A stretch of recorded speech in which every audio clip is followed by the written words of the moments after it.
আগামী সপ্তাহে দীঘায় জগন্নাথ মন্দিরের উদ্বোধন। স্বাভাবিকভাবেই দীঘাতে এখন সাজো সাজো রব। এই পরিস্থিতিতে রবিবার দীঘার নবনির্মিত ঘাটে ভেসে এলো কাঠের জগন্নাথ মূর্তি। স্বাভাবিকভাবেই এই ঘটনায় প্রবল শোরগোল এলাকায়।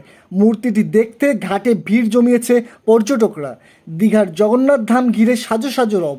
চলছে শেষ মুহূর্তের প্রস্তুতি। 29শে এপ্রিল হবে যজ্ঞ। তার পরের দিন অর্থাৎ 30শে এপ্রিল মন্দির উদ্বোধন করবেন মুখ্যমন্ত্রী মমতা বন্দ্যোপাধ্যায়। উদ্বোধনের আগে এক ঝলক মন্দির দর্শন দীঘার পর্যটকদের ভিড়। এরই মাঝে রবিবার দীঘার নবনির্মিত জগন্নাথ ঘাটের কাছে অদ্ভুত এক কাণ্ড।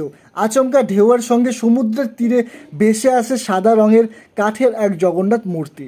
সমুদ্র স্নানের ফাঁকে পর্যটকরাই প্রথম এই মূর্তিটি দেখতে পান। স্বাভাবিকভাবেই শোরগোল পড়ে যায়। এরপর পর্যটকরাই মূর্তিটি ঘাটে নিয়ে যান। কোথা থেকে ভেসে এলো এই মূর্তি, সেই উত্তর অজানা। তবে জগন্নাথ মন্দির উদ্বোধনের আগে এই ঘটনা নিঃসন্দেহে তাৎপর্যপূর্ণ।